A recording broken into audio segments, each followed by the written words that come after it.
Hai messo un seme sottoterra, l'hai piantato, l'hai lasciato nelle mie mani. Anche se è passato del tempo, io non mi sono mai dimenticato. Ho usato le tue stesse lacrime quando eri senza forza per annaffiarlo. Quando sembra che tutto possa solo andare peggio, quando non sai come continuare la tua storia, ricordati che io sono il grande autore. Quando sembra che tutto sia al buio, ricordati che io sono luce. Continua a fidarti. In tutto questo tempo non sei stato sepolto, ma piantato. Ora è arrivato il momento di sbocciare. Questo è il tempo della tua ricompensa.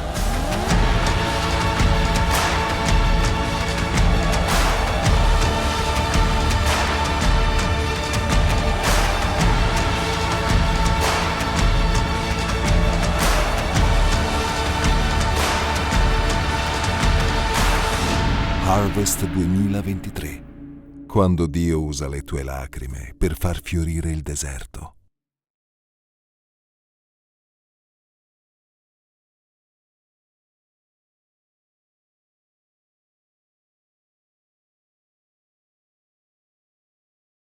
Aleluia! Eu quero começar com vocês com Isaías capítulo 43. Eu vou ler aqui versículos 18 e 19, depois 25 a 28. Só para a gente iniciar algo que eu creio que vai ser uma das palavras mais importantes da tua vida. Talvez, ou pelo menos entre as 5 mais importantes, tá bom? Então, por favor. O texto diz o seguinte: esqueçam o que se foi, não vivam no passado, vejam que eu estou fazendo uma coisa nova, ela já está surgindo. Vocês não a reconhecem? Até no deserto eu vou abrir um caminho, e vou abrir riachos no ermo.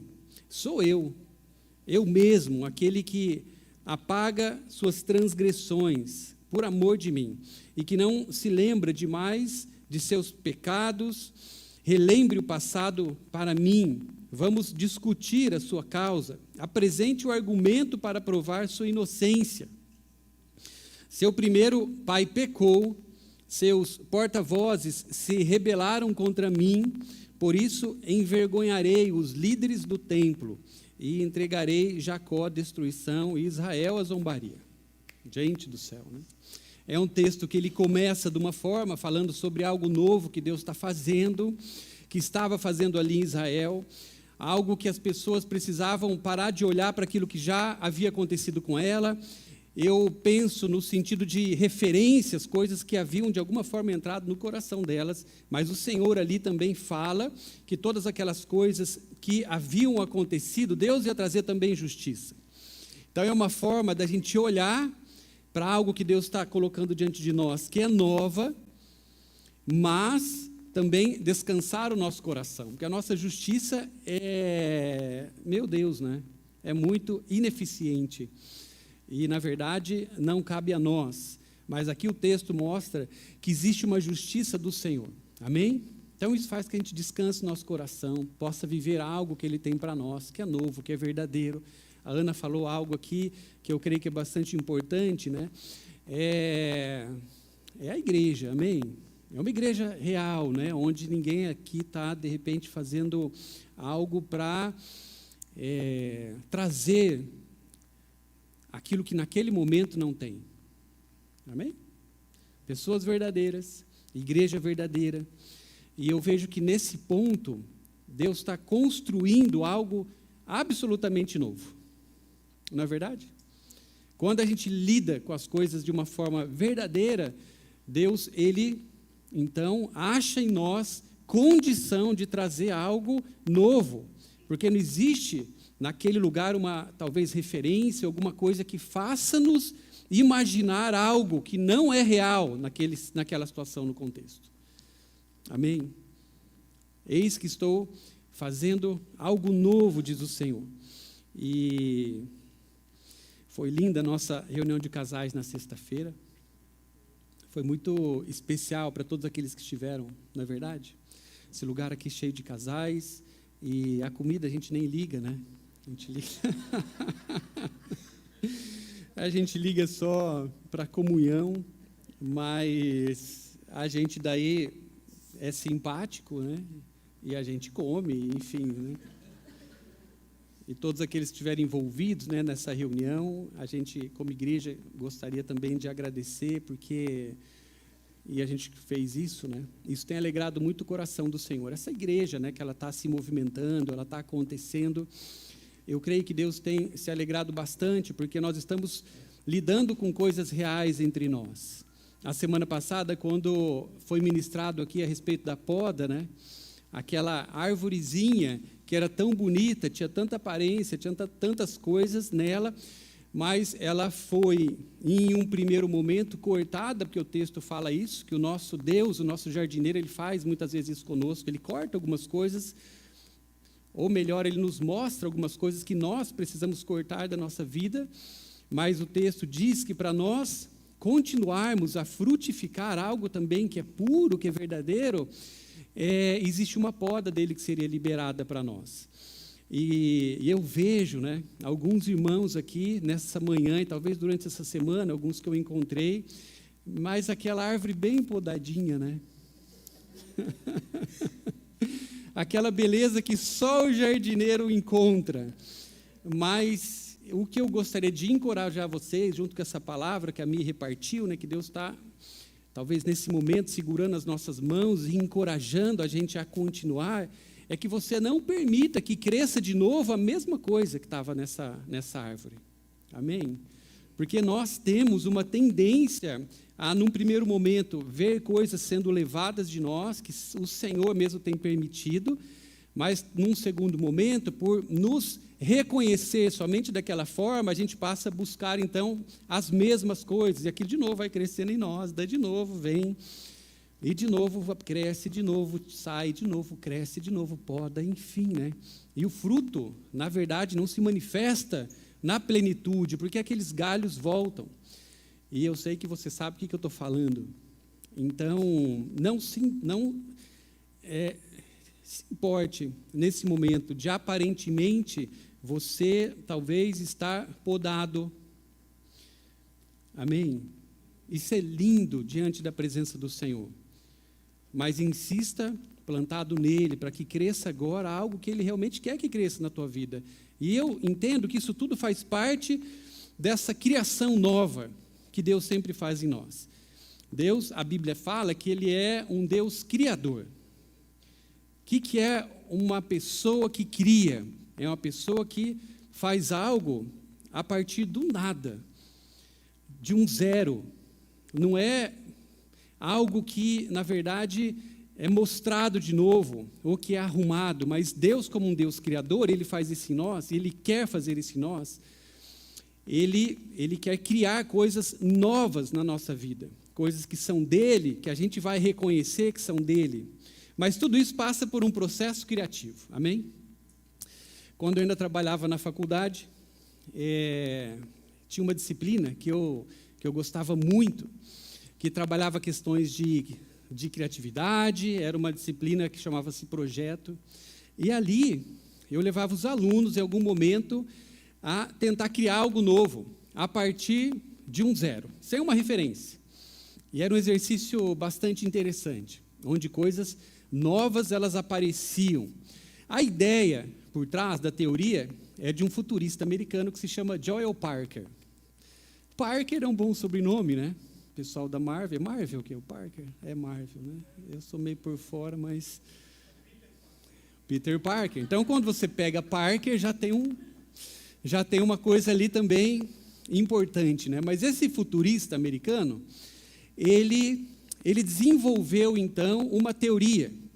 E essa teoria é chamada de teoria ponto zero, onde as pessoas deveriam entender que, para elas criarem algo novo, elas teriam que fazer esse exercício. Não basta você, por exemplo, buscar uma referência e fazer com que aquilo se torne uma outra coisa. Isso nunca aconteceu. E a história das criações, das melhores ideias, elas sempre passam por esse ponto. Ele desenvolveu, então, um livro, e a gente trabalhava esse livro, era um período, um semestre muito, muito interessante.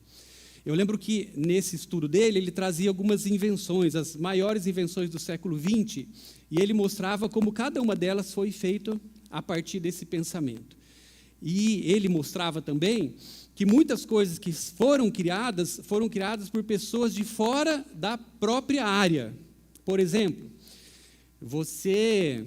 eu lembro de um exemplo que ele falava, do banco da bicicleta, o selim da bicicleta. Por mais que você não ache a coisa mais cômoda do mundo, é a ideia que veio para a bicicleta para você sentar. Mas da onde veio? Da indústria da bicicleta, do cara que desenhava a bicicleta? Não. Essa ideia veio de um cowboy. Esse camarada, ele sentava no cavalo dele, e quando ele descobriu a bicicleta, e o banco era um pouco diferente, eu não tenho imagem aqui desse banco, mas o que ele fez? Ele trouxe a ideia que a melhor forma de sentar numa bicicleta seria igual se senta num cavalo. Então, o selim de uma bicicleta, o banco de uma bicicleta, na verdade, é uma sela de cavalo menor. Isso ficou. Eu lembro de uma outra experiência a respeito das vassouras. Em 1959, lançou-se uma campanha para uma vassoura do futuro.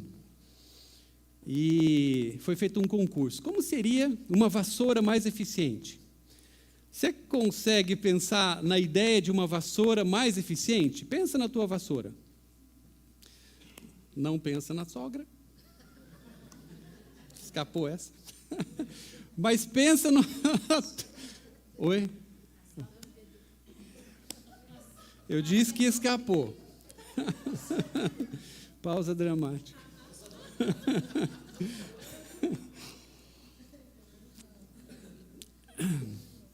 Vamos voltar para o raciocínio.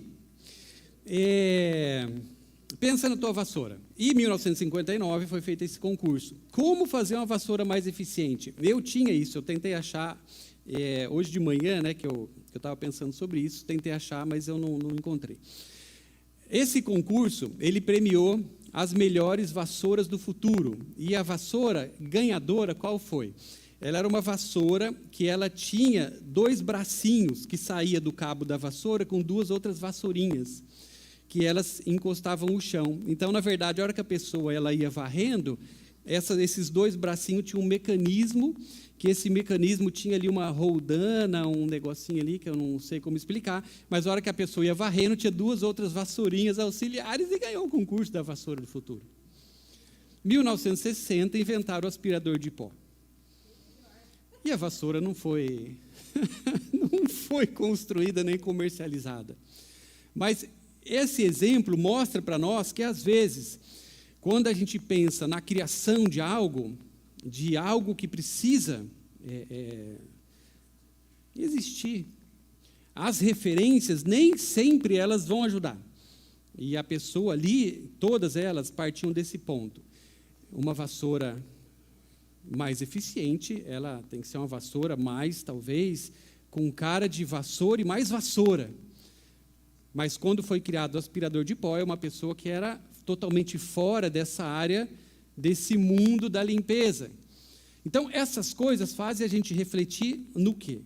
Que existe algo sempre que Deus faz, e muitas vezes nós vamos nos surpreender que não foi uma reforma, mas foi algo que Ele liberou para nós, que foi novo. E nós nunca mais vamos esquecer. Amém? Nós estamos vivendo algumas coisas novas, de novo, como igreja. Nós estamos, entre nós, vendo Deus criar coisas do nada. E nós precisamos estar atentos a isso. Amém?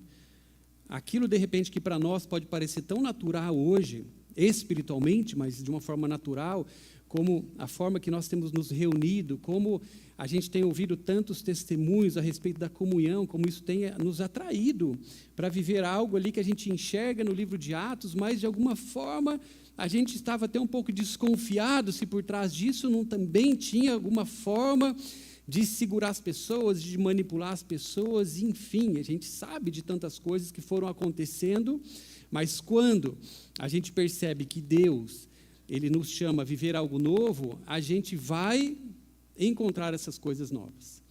A gente tem vivido também, alguns testemunhos têm chegado para nós a respeito do mover de Deus, também como a gente encontrava ali no livro de Atos, na igreja primitiva, onde Deus curava as pessoas, e aquilo era um grande testemunho para a sociedade. E Deus tem feito isso. Em algumas reuniões nós temos presenciado, testemunhado Deus trazendo cura. Na reunião de casais, uma irmã ela chegou para nós e contou algo que, meu Deus, né, a gente precisa agradecer ao Senhor, porque Ele fez isso, Ele criou, Ele trouxe uma cura, uma possibilidade onde não existe. E eu queria chamar aqui a irmã Araci, para ela contar isso para nós.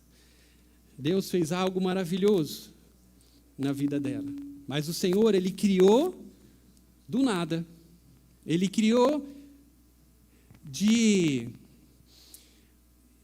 algo que era sem possibilidades. Quero deixar ela contar para nós. Vem cá. Eu ajudo a senhora. Bom dia, igreja. Bom dia. Eu estou muito feliz de estar aqui, em ter conhecido esse pastor, essa pastora abençoada, todos os irmãos aqui muito abençoados. Muito lindo.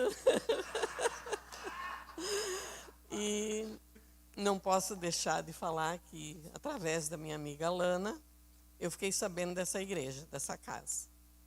E ela me convidou para vir aqui e que ia ter um retiro, né? E eu fiquei muito assim, ansiosa. Eu disse, eu quero ir.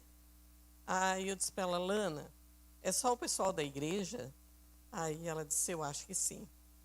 Aí eu disse, vê se tu consegue, se eles deixam eu ir. E ela me passou o contato de Flávia.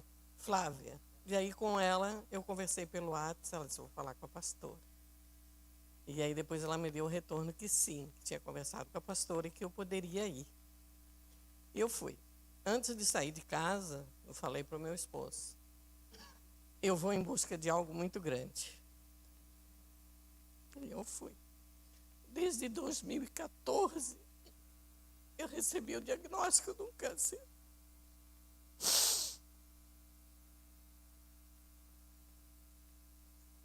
E desde então, eu não conhecia Jesus, eu dizia que eu era ateu, que eu era à toa, que eu não acreditava em nada, né? Eu fazia um trabalho voluntário numa igreja evangélica. Eu ensinava as senhorinhas a fazer crochê. E quando chegava a hora do... Então, vamos sentar. Eu faço correntinha. Então, já faço tudo. E aí eu ia lá naquela igreja e dava aula de crochê para 12 senhorinhas. Quando chegava a hora do culto, assim, eu saía igual um relâmpago, eu fugia daquela igreja. E um belo dia a gente estava nessa aula e chegou o pastor da igreja. O senhor de bermuda, camiseta, entrou e você foi. Eu disse, irmã Salete, entrou um senhor e foi lá para dentro. Ela disse, é o pastor da nossa igreja. E algo aconteceu ali, eu disse, eu vou ficar para ver o que ele vai falar. E naquele dia eu fiquei para o culto. E aí eu comentei com eles que eu estava no tratamento do câncer, eu tinha feito mamografia e ultrassom, não mostrava, mas eu tinha achado esse nódulo. E daí eu fui na médica e ela disse, vamos pedir uma ressonância. Nessa ressonância apareceu 7 tumores. E aí eu fui para o oncologista e ele me disse, para o oncologista não, para o mastologista, ele me disse, era assim, a cirurgia para ontem.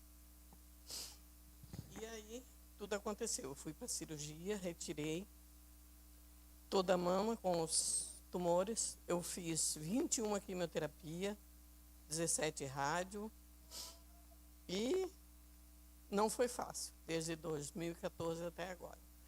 Quando chegou 2 anos atrás, eu estava com acompanhamento do CEPOM, de 3 em 3 meses uma bateria de exame, depois de 6 em 6 meses, e eu fui lá, a médica me disse, eu vou te dar alta.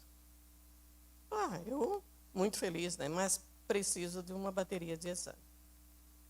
E então surgiu novos exames e novos tumores na mama esquerda. E aí eles disseram, então, dia 15 de maio, a gente vai ter que fazer uma biópsia. E aí surgiu o convite dessa igreja, desse retiro. Eu digo, eu vou lá e Deus vai fazer a obra. E foram muitas palavras abençoadas, eu só chorava. A Ana dizia que eu era chorona do retiro. Né? Teve uma irmã que ministrou sobre câncer, sobre maldição. E eu digo, Jesus. E eu sei que chegou o momento da oração. A Aninha começou a oração comigo, e aí eu falei para ela, de tantos cânceres na família, que no dia 15 de maio eu ia fazer a pulsão para nova biópsia. E aí ela chamou o pastor, ela, não vou apelar para mais alguém, né?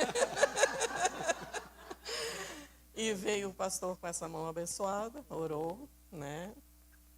E eu senti assim que depois daquele encontro, eu me toquei, e eu não achei mais aqueles nódulos, que eram bem visíveis, não precisava nem tocar, era visível. Antes de sair de casa, eu mostrei para o meu esposo.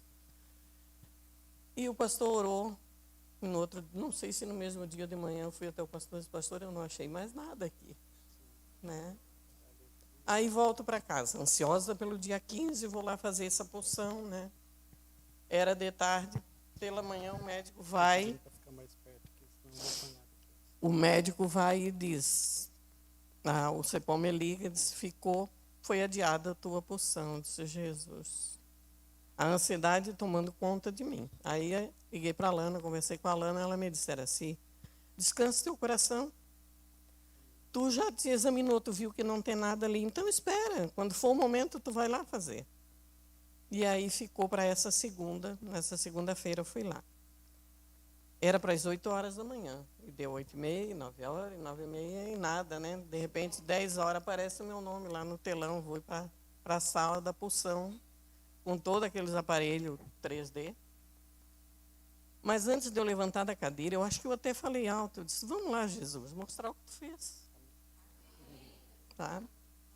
E eu entrei na sala, o médico olhou o exame na tela, olhou o que eu tinha na mão e começou botar o aparelho para fazer a pulsão. E não achava.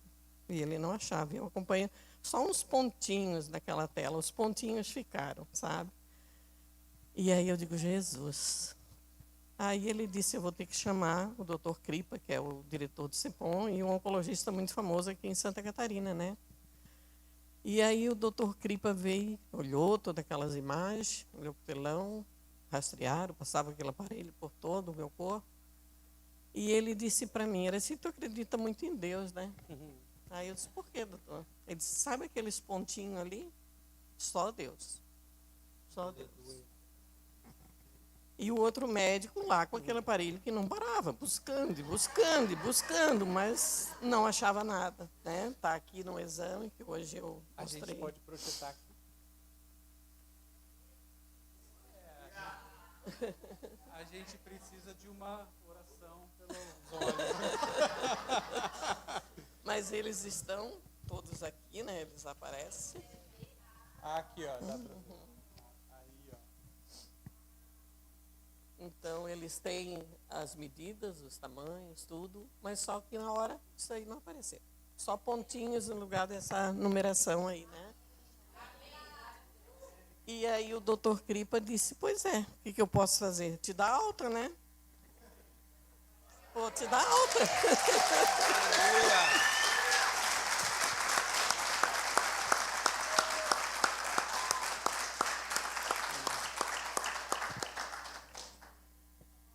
E aí, a minha alma.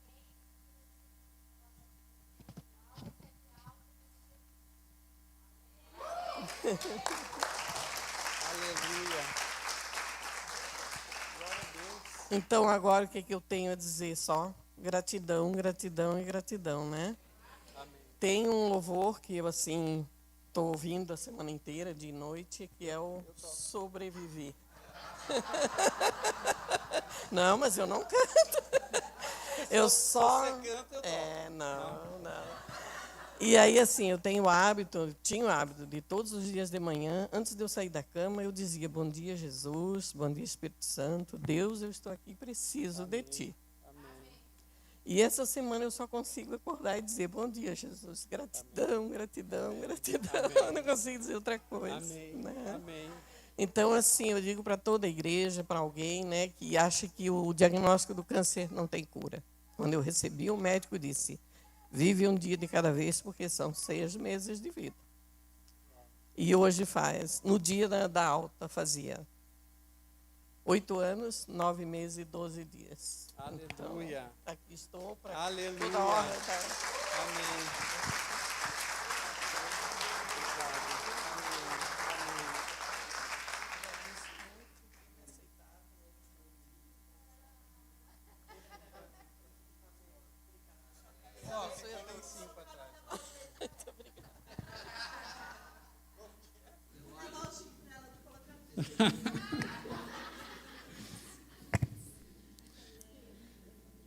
Glória a Deus, gente.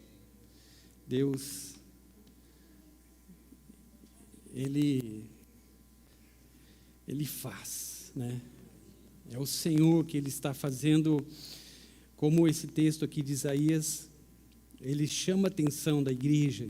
Veja que eu estou fazendo uma coisa nova. É só o Senhor que pode fazer algo assim, novo, criar onde não existe, onde não tem uma possibilidade. E voltando, né, para, de repente, como nós, muitas vezes, estamos vivendo a nossa vida diante de tantas possibilidades, diante de uma palavra como essa que é nova, como muitas vezes a gente pode ainda estar insistindo em ter uma vida que não está permitindo que Deus faça essas coisas que Ele quer fazer no nosso meio, mas principalmente dentro de nós. Amém? Voltando nesse texto, nesse exemplo do futurista, ele trabalha, então, com uma regra, que é a regra que ele desenvolveu, que chama a regra do retorno a zero. Ele fala sobre quebra de paradigmas, ele fala sobre uma quebra de paradigmas dentro do futuro, e quebra de paradigmas, ou melhor, essa palavra paradigma, se você não conhece, fala de um modelo, né? Fala de um exemplo, de um padrão, que segue determinada situação e ele se repete. Então, paradigma, por exemplo, como o da vassoura, o que é uma vassoura? Então, a vassoura tem um paradigma, tinha um paradigma, né? Então, para você limpar com uma vassoura, existe um movimento e é assim que funciona. Por mais que parece óbvio para nós hoje que o aspirador de pó seria a vassoura do futuro, e como a gente hoje já tem algumas vassouras meio aspirador, né? A gente, claro que olha para isso e fala, mas era tão óbvio. Mas eu queria ver você ali naquele concurso, em 1959, se você teria tido essa ideia. Como várias outras que a gente vai percebendo, que chegam para nós e falam, meu Deus, como a pessoa teve essa criatividade e fez isso. Dentro da área do design, a gente tem um ponto talvez mais importante de quebra de paradigma, que foi em 2007, com a criação do iPhone. O iPhone, na verdade, ele não só quebrou o paradigma do telefone, mas ele foi um efeito cascata. Muitas coisas foram afetadas a partir daquela quebra de paradigma. Quem tinha tido essa ideia antes de um telefone assim, que hoje a gente tem facilmente conosco? Que ele não é só mais telefone, na verdade o que menos é telefone, né? Ele é tudo menos telefone. Ele é mais câmera fotográfica. A gente hoje faz a opção do celular mais pelos recursos dele do que por uma ligação, né? E às vezes a gente fala, tem até essa função aqui do telefoninho para a gente ligar para uma pessoa. São tantas histórias nesse meio aqui de coisas que eram de uma forma e as pessoas não prestavam atenção, que tinha algo novo acontecendo. Nesse momento, o mercado todo ele virou de cabeça para baixo, mas existia, por exemplo, uma empresa mundial que ela não viu que existia algo novo que estava acontecendo no mercado e ela continuou fazendo as mesmas coisas. Talvez você nem conheça mais os mais jovens, como o Eduardinho, por exemplo, talvez nem conheça essa empresa que se chama Kodak. Você já ouviu falar em Kodak, Eduardinho? Nunca ouviu falar, né? A Kodak teve o seu auge ali em 1980, 1990. Mas a Kodak, na verdade, ela não prestou atenção nessa mudança de mercado, das coisas que estavam acontecendo. E a empresa ela teve que lidar rapidamente com esse surgimento, essa criação da fotografia digital, mas ela não tinha percebido. E tempos depois, o gerente mundial da Kodak na época, tem até o nome dele aqui, na década de 80, ele disse o seguinte: nós tínhamos essa opinião sobre nós mesmos, como empresa, como Kodak, de que éramos invencíveis. Ninguém, ou nenhuma tecnologia, ou nada novo poderia nos afetar.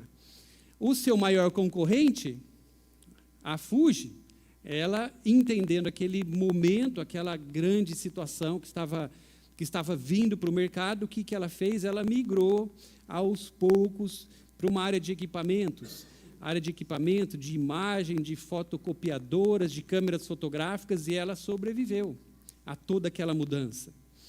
Quando nós vamos estudando essas histórias da criação de todas as coisas, elas incrivelmente passam sempre por esse momento de uma mudança de conceitos, de realidades, onde a referência antiga não serviu mais e precisou se partir de um ponto zero.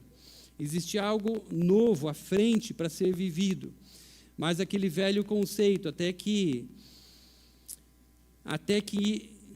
o que existia não ainda fosse revelado, aquelas ideias antigas, aqueles conceitos, eles precisariam em algum momento ser abandonados. Ponto zero. Na Bíblia, eu procurei alguns momentos aqui de ponto zero na vida das pessoas, né? E a gente acha isso. Porque sempre também existe algo novo que Deus quer fazer em nós. E eu trabalho isso agora em nós como pessoas, individualmente, mas em nós também como igreja.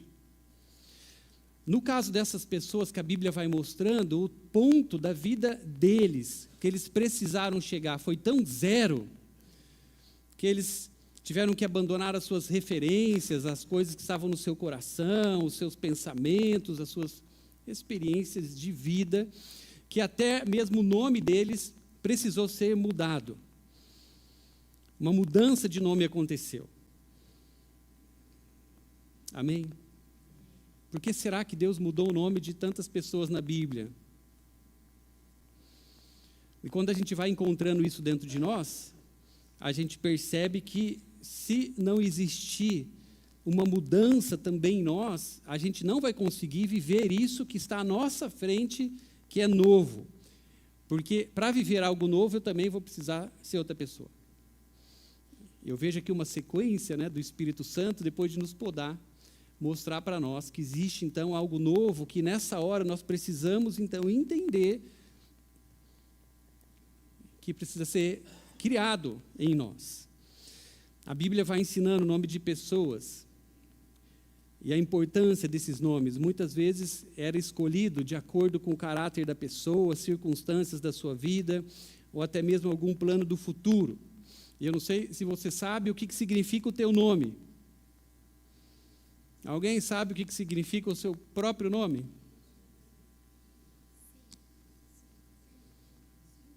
Richard? Sabedoria e força, né? Ficou bom daí, né? Paulo?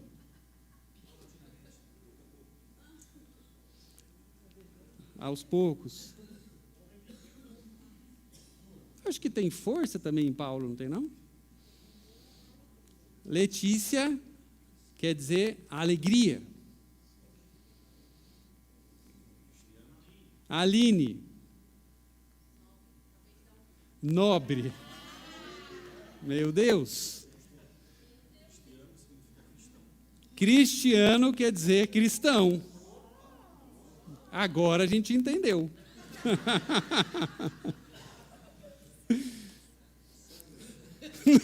Não.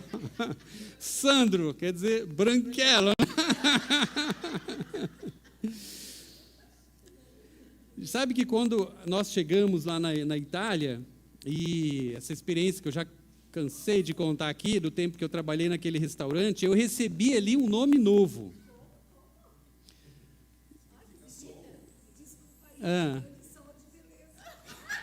Eli, sol de beleza. E veio até de amarelo, né? Meu Deus do céu, hein? Eu ouvi dizer que Eduardo significa sorriso. Sorriso. Sorriso radiante. Guardião.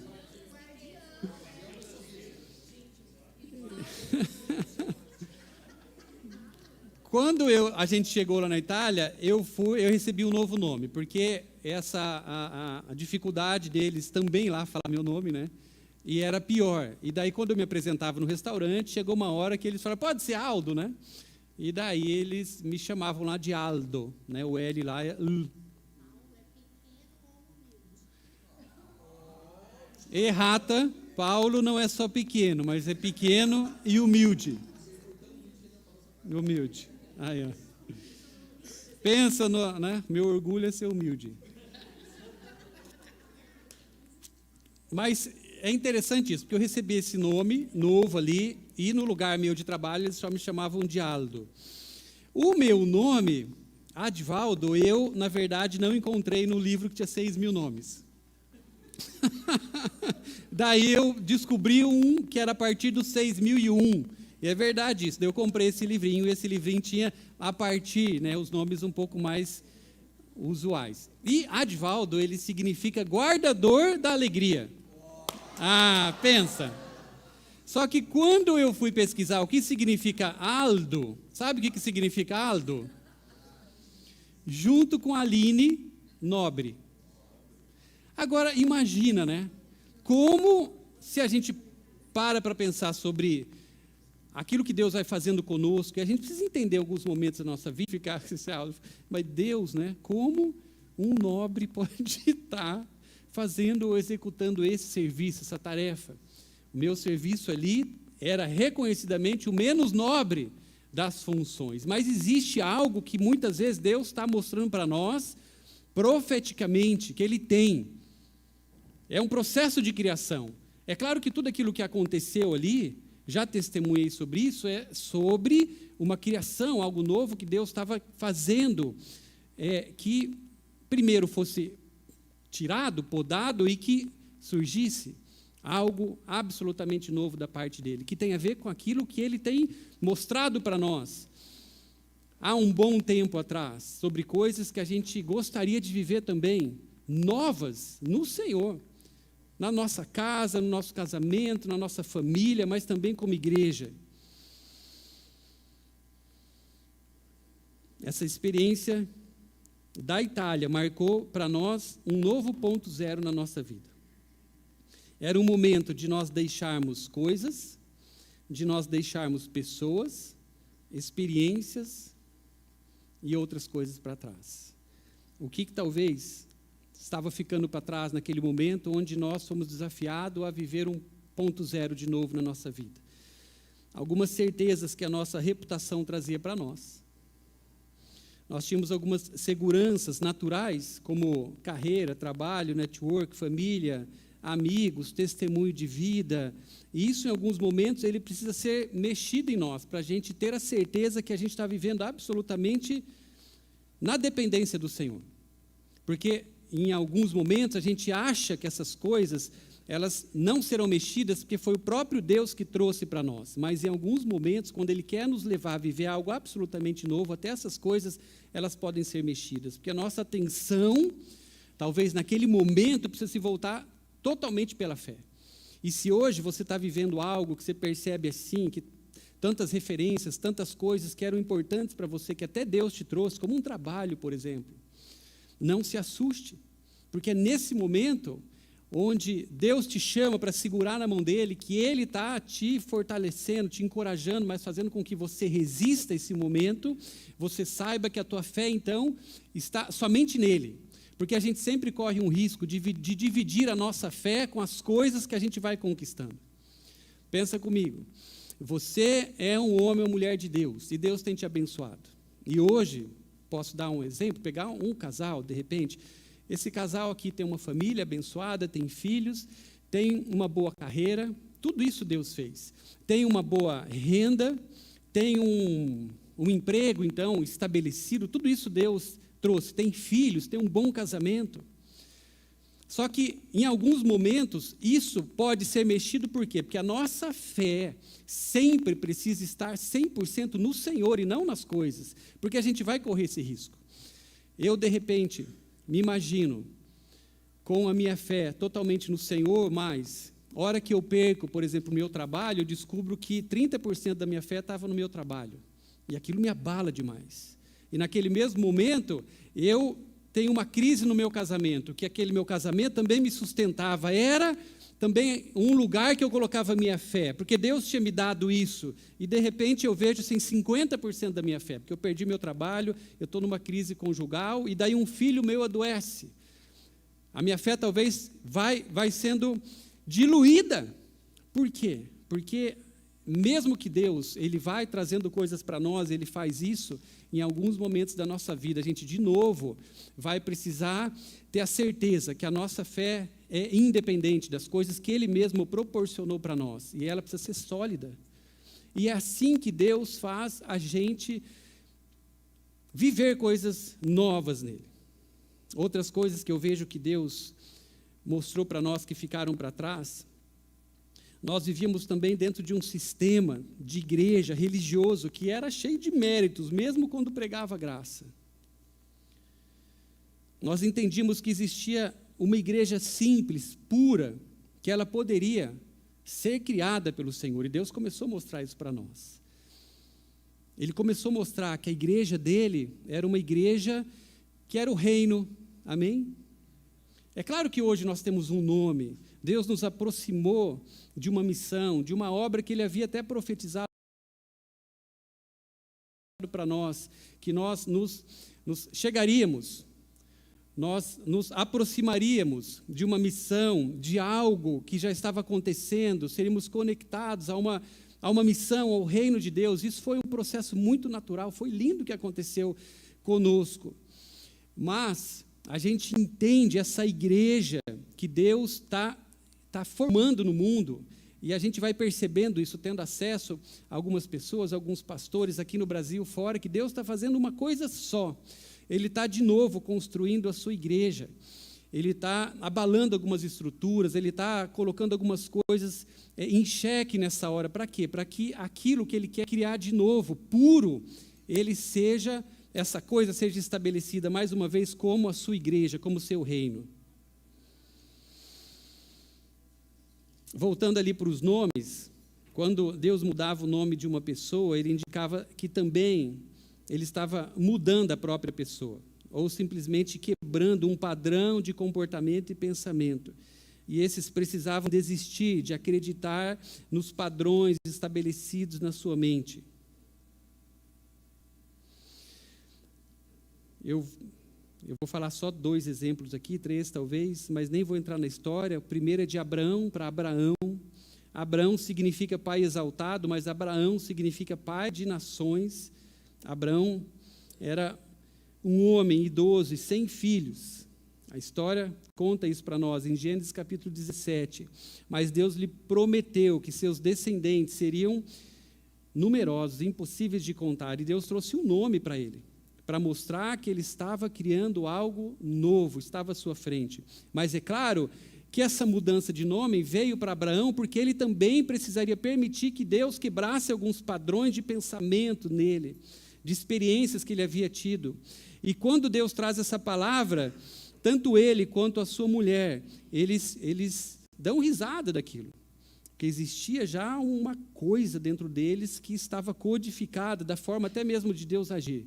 E aquele momento de vida que eles viviam, a sua idade, as suas impossibilidades, tudo isso era muito paradigma para ser quebrado, para Deus fazer algo a partir de uma coisa totalmente inusitada, nova. Eu pulo aqui para a vida de Saulo, que foi conhecido como Paulo. O texto é Atos capítulo 13, para você depois investigar essas histórias. O primeiro de Abraão e Sara é Gênesis 17, agora aqui Atos 13. Na realidade, o nome de Saulo sempre foi Saulo e Paulo. Saulo por origem do hebraico, porque a sua mãe era judia, e Paulo de origem romana, visto que seu pai ele era romano. O próprio Paulo ele resolve, isso é muito lindo, ele resolve permitir ou fazer essa mudança em decorrência da facilidade que ele teria de levar Jesus para as pessoas, naquele outro lugar que ele estava sendo desafiado a levar Jesus. Porque para falar aos gentios, o seu nome estrangeiro seria talvez algo difícil deles abrirem o seu coração para ouvir uma pessoa que não fazia parte daquele povo. A escolha foi de Paulo, isso ajudou ele na pregação do Evangelho. Mas o caminho que Paulo tomou nos mostra algo que é muito importante, que acontece ou deve acontecer conosco quando nós voltamos a esse ponto zero. Nós deixamos coisas, pessoas, experiências pelo caminho, conceitos, justiça, para um caminho que Paulo aprendeu que era de absoluta simplicidade na vida dele. E eu quero ir construindo, finalizando, mas construindo nesse momento com vocês, essa coisa nova que Deus, então, eu vejo criando entre nós, ao mesmo tempo poderosa, verdadeira, na igreja, mas também dentro de nós, ao mesmo tempo que é um glamour celestial, no sentido de poder de Deus, é muita simplicidade. E o que aconteceu com Paulo foi isso. Paulo, ele, nesse momento, onde ele foi sendo transformado por Deus, abandonando coisas dentro dele, ele vai pegando esse caminho que é um caminho de pura simplicidade. O retorno a zero, nós permitimos que Deus faça coisas novas em nós, tem a ver com um caminho de simplicidade. Amém? Essa casa tem sido fundada nessa base estrutural, simplicidade do Evangelho. Deus está nos chamando para nós sermos simples. O que significa simples? Acessíveis, claros, coerentes, descomplicados, que não é composto, que se não desdobra em várias partes. É o coração de uma criança, nascida de novo, uma criança que crê totalmente na palavra do seu pai. E Paulo, ele escolhe deixar toda a sua complexidade de lado. E é o que eu vejo acontecendo em alguns momentos da vida dele. Eu destaco aqui para vocês, eu anotei alguns textos que são incríveis, que fala do limite da simplicidade que Paulo é levado a viver para ele experimentar realmente algo que fosse novo de Deus na vida dele. Mas foi um processo. Se você quiser só anotar esses textos, 1 Coríntios 15, 9, a gente está aqui em 56 depois de Cristo. Paulo fala o seguinte, eu vou ler só a frase de mais impacto do versículo, eu sou o menor dos apóstolos. Ele fala isso em 56 depois de Cristo. No ano de 63 depois de Cristo, agora em Efésios capítulo 3, 8, ele fala o seguinte, quase 10 anos atrás ele falou que ele era o menor dos apóstolos. Aqui, caminhando um pouco, ele fala, eu sou o menor dos santos. Ele deixa aí um pouquinho, né? Apóstolo, diretoria, tal, povo de Deus não, né? A liderança, e quase 10 anos depois ele chega a essa conclusão e fala que ele era o menor, na verdade, da comunidade, né? Dos santos, das pessoas que estavam seguindo a Jesus. E 2 anos depois ele faz uma terceira afirmação, dentro desse processo que a gente pode olhar talvez como perda, mas é perda, mas é para ser criado algo totalmente puro dentro do coração dele. Em 65, depois de Cristo, 2 anos depois, 1 Timóteo 1,15, ele fala assim, eu, na verdade, de menor dos apóstolos para menor dos santos, eu descubro que eu sou o principal, mas dos pecadores. Então, a gente percebe um caminho que Paulo, ele começa e termina, e por isso que ele, de peito aberto, ele fala que ele entendeu que ele completou a carreira, aquilo que Deus tinha para a vida dele, mas não porque ele alcançou muita coisa, mas que ele foi se percebendo E ele foi deixando Deus construir algo totalmente verdadeiro e novo dentro dele, só que várias coisas foram sendo deixadas no caminho. Esse foi o retorno, eu creio, do ponto zero na vida de Paulo. Porque esse retorno, ele tem a ver com simplicidade. Agora, a pergunta, eu estou meio desatualizado de valores, mas eu vou chutar R$1 milhão. É um bom valor, né? Tá bom, né? É muito. 500 mil, porque depois a gente não consegue pagar, né, se alguém acerta. 500 mil. A pergunta de R$500 mil. É possível Deus fazer na tua vida algo absolutamente novo?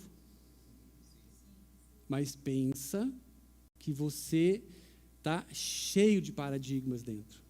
Pensa que você vive uma vida de aqueles afortunados de 20 anos já, ou aqueles que já têm 30, 40, e, enfim, toda a tua história, você foi deixando coisas serem depositadas ali, então existe uma construção dentro de você. Então, quando a gente fala que Deus pode criar algo novo dentro de mim, a gente vai chegar nesse ponto que, para que isso realmente aconteça, e não seja nem para Deus, nem para você, muito menos para as pessoas, algo que não é verdadeiro, várias coisas que hoje te constituem como pessoa, ou até mesmo como homem, como uma mulher de Deus, como um crente em Jesus, elas vão precisar ser, talvez, retiradas. Para voltar a zero, todas as nossas referências precisam também voltar nesse lugar. Todas. Isso inclui não só coisas, mas também pessoas. Agora imagina, o seu casamento sem reservas. Vai ficando mais difícil, né? Porque quando você fala que Deus pode criar algo novo dentro da tua casa, e você olha para o teu esposo, você já sabe como ele é. Né? Você já viveu algumas experiências com ele. Como você pode acreditar que algo novo possa realmente surgir de dentro da tua casa, se você conhece tão bem como ela funciona? Os seus relacionamentos sendo descomplicados, voltar a zero nas suas experiências, viver experiências de fé novamente, sem imaginar que as coisas estão sendo manipuladas, não são números evangelásticos, fala, não, mas daí esticado, evangelísticos com elástico, evangelásticos, entendeu? Porque às vezes a gente ouve um testemunho, a irmã Iraci testemunhou, sei não, né? Entendeu?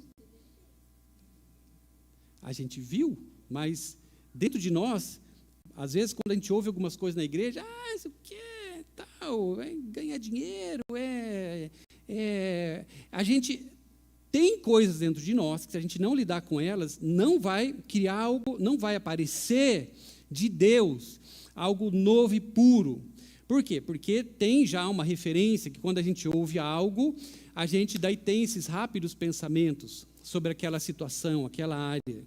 E a gente vai correr o risco de imaginar que alguma coisa está sendo manipulado para aquilo, na verdade, está sendo trazido.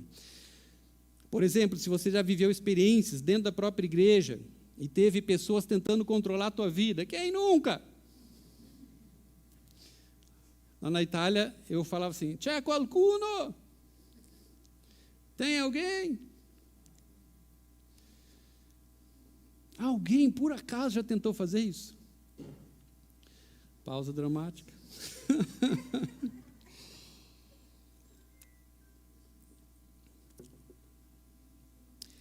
Nesse caso, por exemplo, como seria voltar a zero? Zerar os paradigmas e deixar algo novo crescer. Além daquilo que eu imagino que pode ser o máximo desenvolvido, como o exemplo da pobre vassoura. A gente vai achando que não é daquele jeito, mas alguma coisa tem. E a gente não deixa criar algo novo. A fé como a fé de uma criança. Texto maior sobre isso, Mateus 18. Vai anotando aí que eu não vou conseguir ler todos os textos, porque o relógio aqui está acelerado, né? Mateus 18, do 1 ao 4, fala sobre aquele momento onde Jesus fala do coração de uma criança, que é o maior no reino dos céus. E ele diz o seguinte, em verdade vos digo que se não vos converter, converterdes e não vos fizerdes como meninos, de modo algum entrareis nesse reino que é o reino dos céus. Portanto, aquele que se tornar simples, olha a palavra aqui, aquele que se tornar simples, humilde, como este menino, este é o maior no reino dos céus. Amém? Aleluia. Quando nós conseguimos chegar nesse lugar, por mais difícil que ele é, a gente passa a então estar exposto nesse lugar de coisas novas e de milagres. Deus precisou falar com Abraão sobre o que estava acontecendo. E mesmo depois de Abraão e Sara, eles expressarem ao Senhor a sua dúvida, a sua incredulidade, se realmente algo novo poderia acontecer naquela situação que eles conheciam como era e todas as suas limitações, Deus termina falando assim para eles: haveria coisa alguma difícil para o Senhor? Ao tempo determinado eu tornarei a ti, e isso que eu estou prometendo será criado dentro de vós. Amém? Eu creio de todo o meu coração, nós cremos, como pastores dessa casa, como liderança dessa casa, que Deus tem feito algo verdadeiramente lindo entre nós. Mas eu também vejo que se a gente não for corajoso para deixar com que o Senhor ele retire as nossas experiências todas que nós já vivemos, fora da igreja, dentro da igreja, com pessoas, com você mesmo, até no teu relacionamento com Deus, isso pode segurar algo que Deus está te falando, que Ele quer construir na tua vida, que vai ser puro, que vai ser simples, mas vai ser absolutamente verdadeiro. Existe algo novo que Deus quer criar dentro de nós. E nós precisamos chegar nesse ponto zero na nossa vida. Eu não sei o que seria para você, talvez retornar nesse lugar de absoluta fé na palavra de Deus, de ter um coração puro como de uma criança, de olhar para uma pessoa e não imaginar que tem por trás daquele discurso algo que vai tentar trazer um efeito indesejado para você. Eu não sei quais são as coisas que Deus, nessa hora, Ele pode te mostrar, se o teu coração estiver aberto, para Ele falar: olha, isso aqui é algo evidente para mim, que precisa ser colocado na minha presença, para você dar esses passos para trás e chegar nesse ponto zero, onde eu vou trazer para você uma experiência absolutamente nova. E o nosso coração, então, vai sendo reconstruído a partir dessas novas experiências, por algo que é verdadeiro, que é puro, que para nós mesmos vai fazer muito sentido. Amém? E eu quero te desafiar nessa manhã a você ter essa experiência com o Espírito Santo agora. Amém?